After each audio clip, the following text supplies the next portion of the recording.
Have you ever wondered why someone with less experience than you charges double your rate and gets away with it? Yeah, let's talk about how to always charge your worth. This is such a big skill, especially for creatives. It decides whether you spend your life exhausted and broke or calm and well off. But somehow, nobody ever sits us down and teaches us this. Not in school, not at home, not even in most business courses. People barely talk about pricing out loud. Maybe because money always comes with a little bit of shame or greed or envy attached to it, so people just keep it hush-hush. We will break this evil spell today. I want to walk you through the 5 levels of pricing. But I don't want to just throw some smart framework at you and leave. After years of my own ups and downs, I realized pricing is not just a business skill, it's a self-worth skill. Charging what you're worth isn't greedy, and undercharging isn't being humble. Most of the time, it's just fear. And when fear is driving your prices, you can't build the life you want no matter how hard you try. So, by the end of this video, you'll know exactly which level you're on right now, and more importantly, why you got stuck there and how to get out. Where does this actually come from? There is a book called The Experience Economy, written by B. Joseph Pine all the way back in 1999.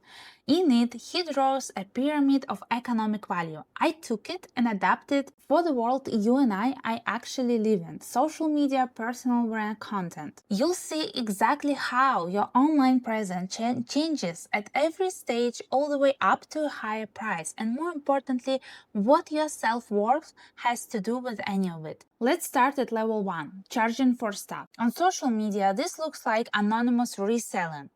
Think TikTok Shop, Amazon, those one-page stores selling the same trending face mask or any other viral gadget. The process is quite simple, right? Find it cheap, mark it up, and ride the wave while it lasts. A lot of people here don't even make their own content. They use AI or grab someone else's videos, run ads, and hope for a profit. The upside, it's emotionally safe. Because you're working anonymously, your only risks are financial, not reputational. If the business fails, it's just a bad calculation, not a personal rejection. No one is judging you. They're just not buying the gadget. But to survive here, you need real business instinct and iron discipline. Because you're chasing trends, then die faster than the shipment even arrives. It's an exhausting race, and you never get to stop running. And because you're invisible, you're also easily replaceable.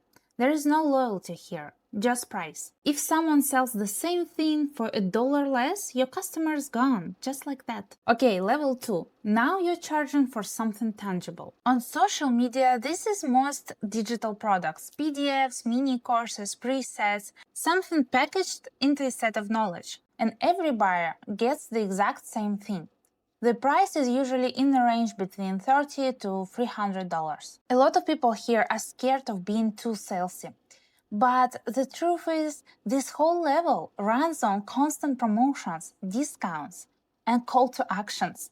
Because the moment you stop reminding people, you stop earning. And honestly, this level still feels pretty safe for your self-esteem. You can pay someone else to make the product for you. Some people use AI. Some people even copy someone else's work outright, which happens more than you'd think. Unfortunately, a lot of these products are genuinely low quality. The real danger here isn't rejection, it's fatigue. Both the creator and the audience get tired of the constant promotion and of products that don't deliver. Think about how many digital products you've bought and never opened, or skimmed once and forgot, or bought free from 3 different people and realized halfway through they were all teaching the exact same thing. And with AI making information more available than ever, just packaging knowledge into a PDF isn't worth what it used to be. On the 3rd level, you're charging for the activities you execute, in other words, services. This is where most creators and freelancers get stuck, myself included. Think about photographers, manicurists, massage therapists, etc. You are being paid for what you do, not for who you are. Because of that, you're not a person to your client. You're a function. And functions can be done by anyone. Think about how people actually buy at this stage. They don't just find you and book you. They open 5 tabs and send the same copy-pasted message to 5 different people. They scroll through portfolios, read reviews, and compare prices. And pick whoever is closest to their house, closest to their budget, or just has a slot open this Tuesday. Even if you're genuinely great at what you do, being good isn't enough, because from the client's side, everyone at this level looks about the same. And your content usually reflects that. Your Instagram turns into a landing page with case studies, price lists, and testimonials. There's no you in it. There's only what you do. You think that as your skills grow, your prices would naturally go up. But at this level, it often works backwards. If you don't stand out with your personality or vision, clients just go with whoever is cheaper. This pushes prices down exactly when you, the expert, should be charging more. And because of that, on this level, your self-esteem gets the biggest hit. This is the most dangerous stage for creative people who feel like they have to earn the right to be expensive. You might raise your rate once, maybe twice, but then you freeze. You can't justify the next jump, not just to the client, but to yourself. And this is why level 3 hurts so much more than the first 2. You're not hiding behind a screen or a product anymore. You're offering your own hands, your own eyes, and your own time. And when a client picks someone else for a few dollars less, it doesn't feel like the product didn't sell. It feels personal. So how do you break through the ceiling and finally get clients to pay what you're worth? You need to move to level 4, where you stop charging for the labor and start charging for the time the client spends with you. The service is still there, but how you deliver it becomes a valuable, memorable experience on its own. For example, at level 3, it's just a photo shoot. At level 4, it might become a photo tour. The journey through beautiful hidden spots becomes the experience in itself, not just photos. Or if you're a coach, this is the move from a generic call to a live workshop event, where the energy and the interaction with you matter just as much as the information itself. Of course, because your offer has changed, your content also has to change. At the surface level, your social media looks like a landing page. Here is what I do, here are my prices. But at the experience level, your content needs to show, not just tell. Show behind the scenes, show the atmosphere you create, and most importantly, the client's reaction to all of it. Basically, with your content, you need to say, this is what it feels like to spend 2 hours with me. At this level, people stop picking the cheapest person in the city. They start choosing based on interest. They must see your content and think, I want to experience that. On level 4, you have less competition because no one else can recreate the exact way you deliver your work or make people feel. If you want to move to this level but you don't know how, ask yourself, what would I do differently if I charge an entrance fee, like in a theater or cinema, rather than charging just for the product or service? Yes, it means you can't hide behind your service anymore. You actually have to show who you are and how you make people feel around you, which means being more visible. I know that it's scary, but it's actually less painful than staying invisible. Getting compared to everyone else and watching your price get pushed down again and again. And finally, we get to the top. This is where, as you have probably guessed, all the high-ticket VIP work lives, and where the real money actually is. At this level, you're not charging for time or even the experience anymore. You are charging for a very specific result. Once you understand this level, you start to notice who is actually operating here and who is just pretending to. Joseph Pine points to fitness centers as a perfect example here. Most of them promise to change your life or help you to lose weight. But look at what they're actually charging you for. A membership.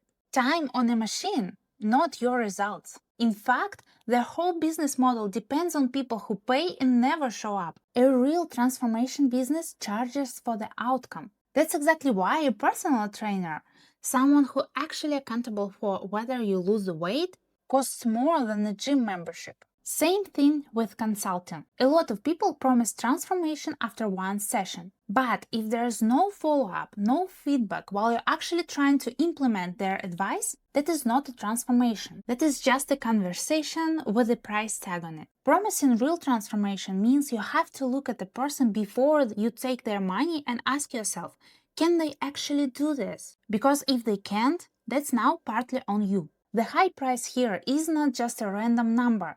It costs more because it works better and it's made for you. When it comes to content, I think of Alex Hormozy and Dan Ko. Whether you agree with their methods or not, their content is pure level 5. And here is the real difference between them and everyone else.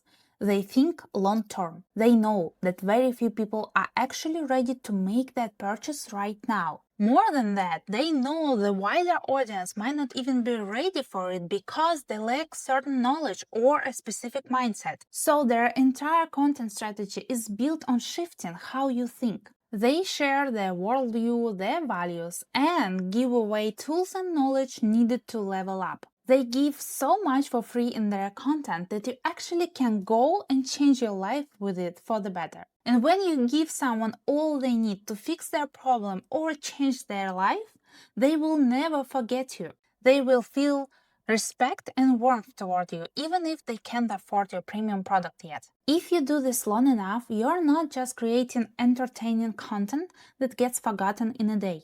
You're building a reputation, and with it, you're creating a real fan base. And the key difference here isn't the number of followers, it's the quality and the depth of your connection with them. And that's what saves you when an economic crisis hits or the next social media platform disappears. These people will never start from zero. They have a solid core of fans who will come looking for them without even asking. That's the true power of thinking on this level. So why does someone with less experience charge double and get away with it? They're just playing a different game. While you are still polishing your skills and trying to get noticed by being the best in the city, they just might be the loudest and believe in themselves enough.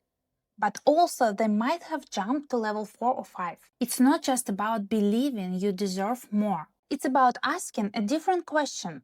Not, am I good enough? But what impact can I have on this person's life? This changes everything. Once you are selling transformation instead of your hours, nobody is asking why it's so expensive. So, what level are you on right now? Tell me in the comments, and if you have any questions, please ask them, and see you in the next one.